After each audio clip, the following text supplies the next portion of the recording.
when you're putting your life on social media, you gotta know that people are gonna have opinions. That's what it's for. People are gonna share how they feel, right?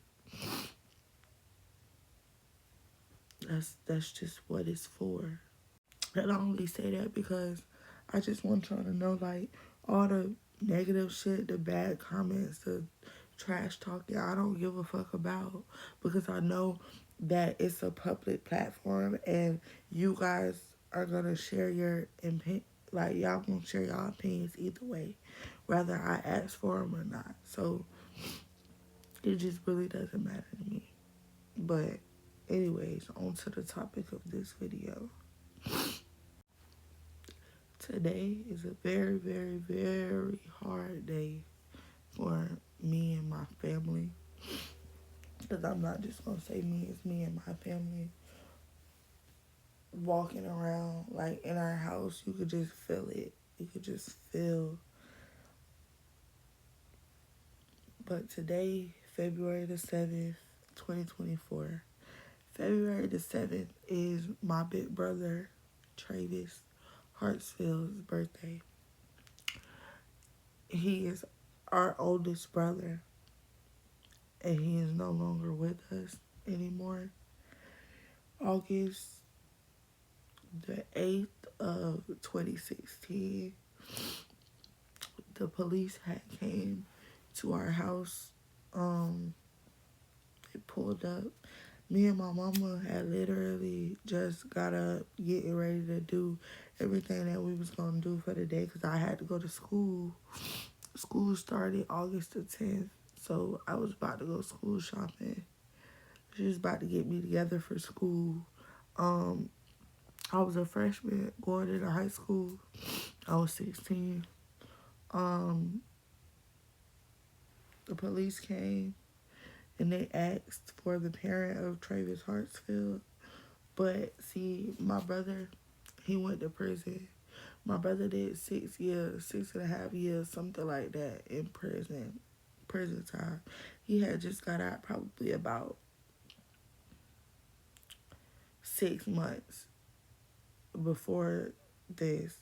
So he was out 6 months. Everything was fine. He had got into trouble or whatever and ended up getting a warrant for his arrest. Mind you, he was wanted this whole damn near 6 months, because when he got out of jail, he had ended up getting in trouble probably like a month or two later, which don't ask me why, but um so he was on a run. And one thing about my brother, the police was never, ever gonna catch him at all until he just turned himself in. But his wife had came and got him from my grandma's house where we all lived at or whatever. And I don't know what happened. Supposedly she ran a red light or a stop sign, and the police stopped him. Stopped her. And they didn't even ask about my brother. They didn't ask who he was, nothing. They were just talking to her. But my brother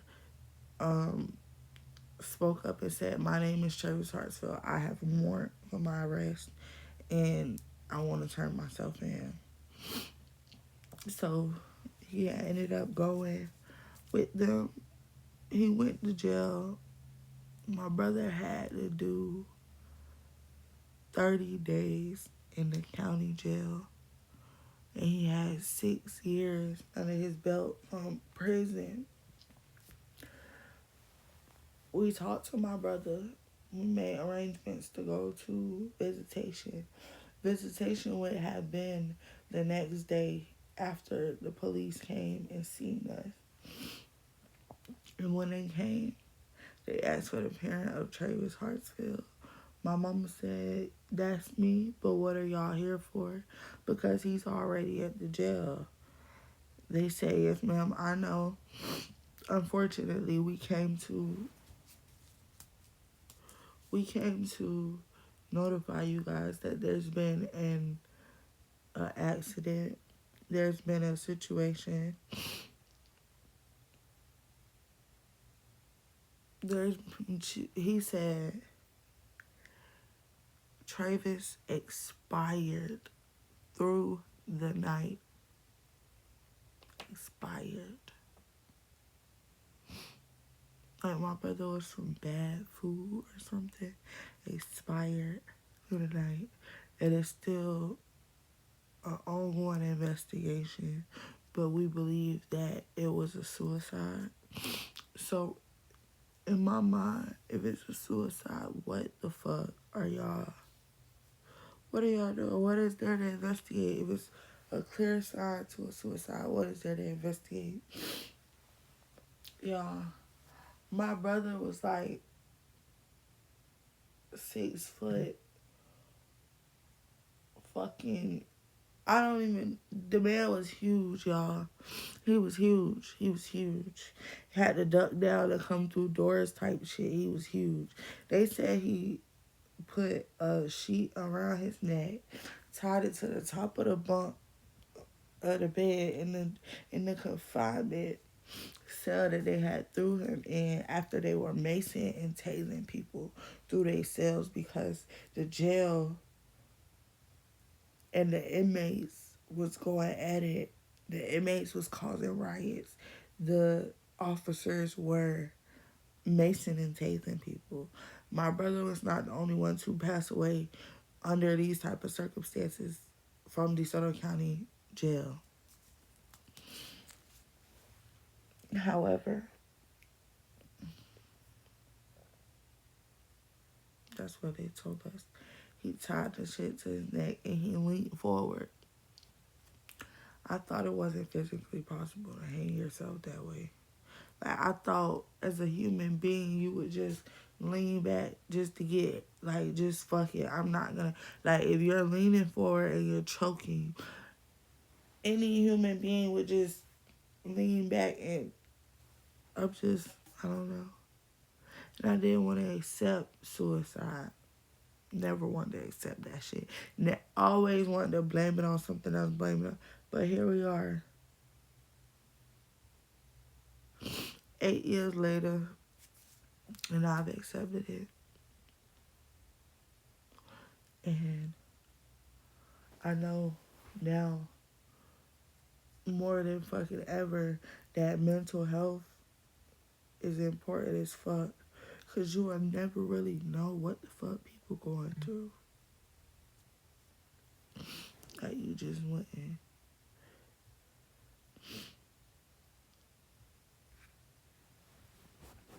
And the reason I say that also is because it could be you. And it could be your people as well. No matter what. The whole time I knew my brother for 16 whole years, I never once felt like that it was something wrong with him deep enough that he would leave, that he would take his own self away from all of us. I never once believed that, but that's the fucked up part about not seeing the signs.